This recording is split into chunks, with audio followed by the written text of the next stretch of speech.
We've been looking at the variables in coffee extraction in some detail. It's time to put it all together to get an overview of the process and to see how the variables affect our coffee brew.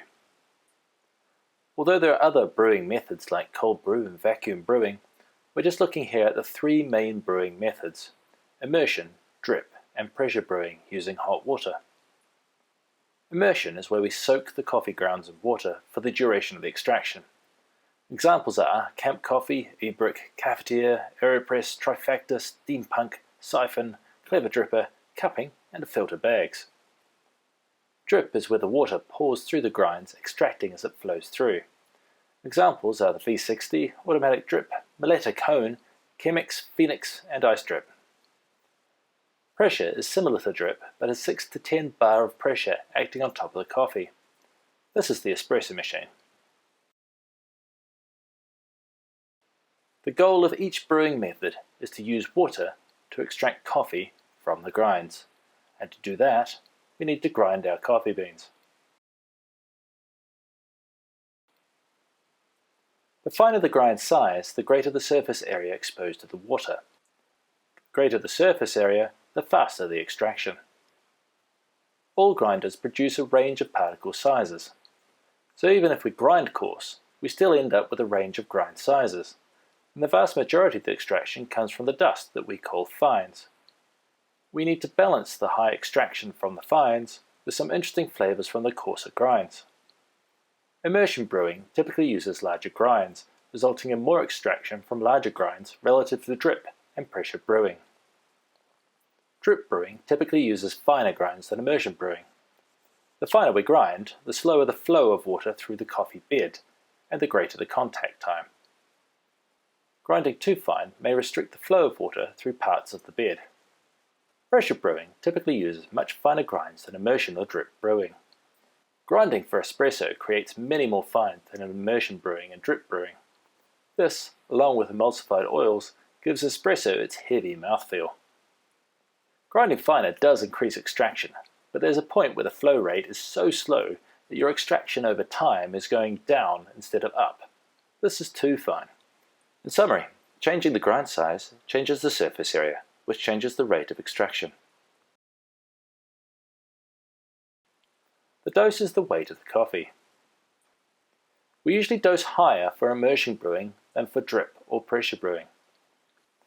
This is because some water with the same concentration as our brew remains with the grinds in immersion brewing, whereas the water that extracts the coffee solids out of the grinds in drip and pressure brewing is always being replaced with fresh water. If you wanted to use a lower dose with immersion brewing, you could brew with slightly less water initially, and flush out some more of the solids with a second brewing.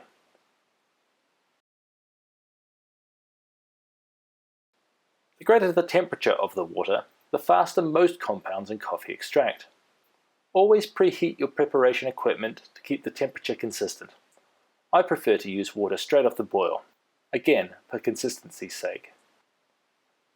For immersion brewing, we start off with our entire volume of water.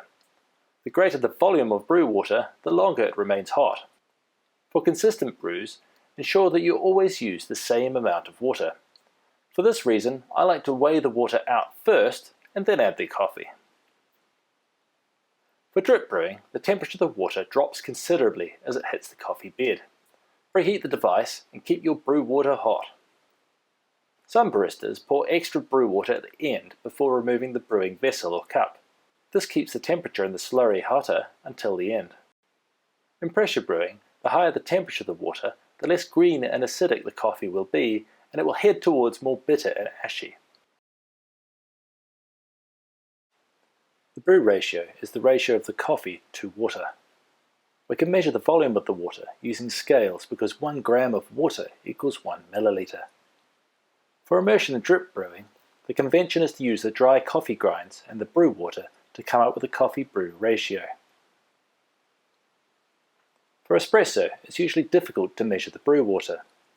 So we have the espresso brew ratio, which is the ratio of the dose to yield. We usually write the espresso brew ratio as multiples of the dose, i.e. 18 grams of coffee and 34.2 grams yield gives us an EBR of 1.9. As the water extracts coffee, it extracts in the order of the extraction spectrum. The start of the spectrum are the initial aromas.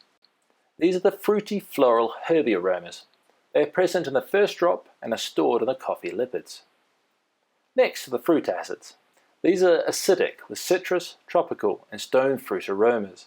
They taste bright and crisp in sweeter brews and sour in less sweet ones. They dissolve very quickly. Caramels. The light caramels are very sweet and are followed by dark caramels, which are bittersweet. You should be trying to extract as many of these caramel flavours as possible. Maillard. These are the bready, woody, tannic or nutty flavours. Warm and comforting in sweeter brews, astringent in less sweet brews. They dissolve slower than the fruit acids, but will be present in all brews. The last compounds to extract are the dried distillates.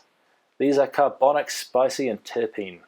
They are bluntly bitter and ashy in less sweet brews, and have a bittersweet molasses taste in sweeter brews. They can be extracted early on, but are mostly extracted very late in the process. They are prominent in dark roasts. A weak extraction has more sour fruit acids, and a strong extraction has more of the dry distillate flavours.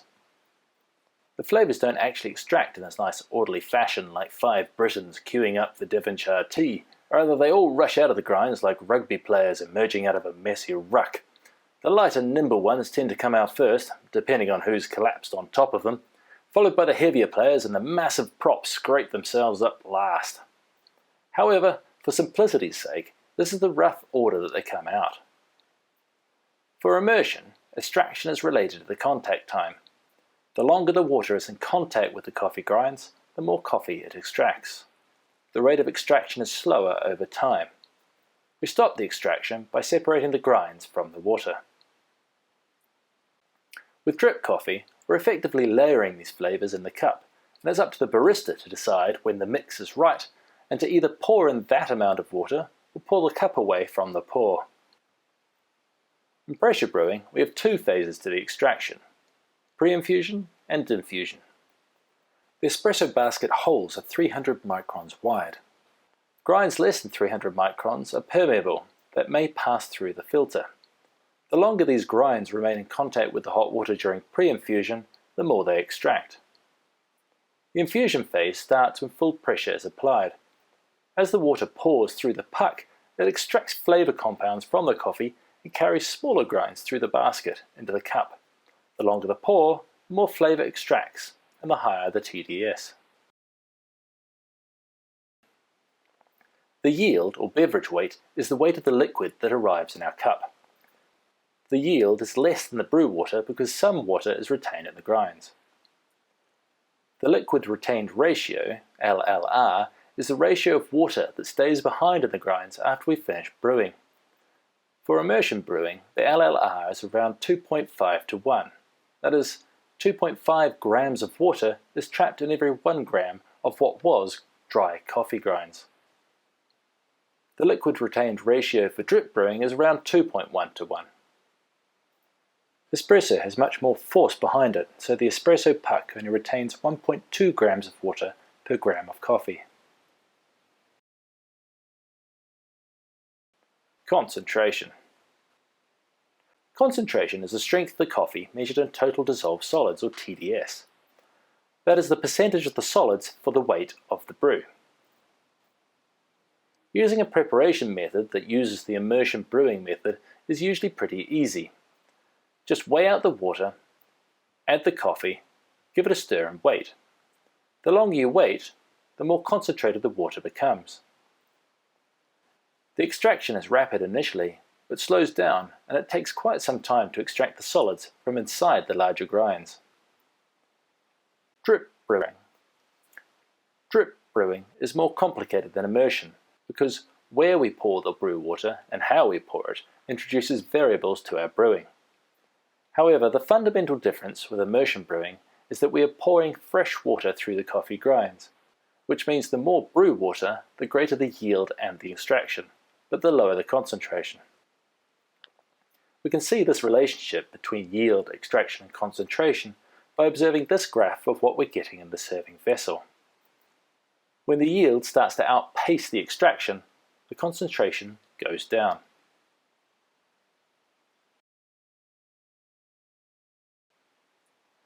I use this cross-section of a gobstopper to illustrate extraction in the video The Relationship Between TDS, Brew Ratio and Extraction. All layers impart solids to the solvent, but each has a different flavour that it imparts. In our initial brew, we got a TDS of 1%. We can increase the TDS in immersion coffee by increasing the brew ratio, increasing the contact time, or increasing the surface area.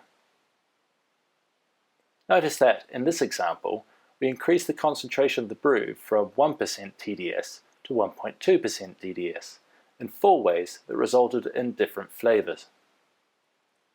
With drip coffee, the same applies. If we start with the dose and the brew water, we end up with a yield with a certain percentage of dissolved solids, in this case 1.25%. And this coffee will have a certain flavour depending on the extraction. If we increase the dose and the brew water, maintaining the brew ratio, we should get increased yield with the same TDS and similar flavours as the flavour spectrum stretches out. To increase the concentration, we do the same as with immersion. Either increase the brew ratio or increase extraction. Although we have increased the TDS in all cases, the flavours are different. Increasing the TDS by increasing the brew ratio will make the brew more sour, and increasing the TDS by grinding finer makes the brew more bitter. It's the same story with espresso, just with more pressure. If you found that a bit complicated, that's because it is. Helpfully though, my mate Nick at Workshop D designed this poster to help you out.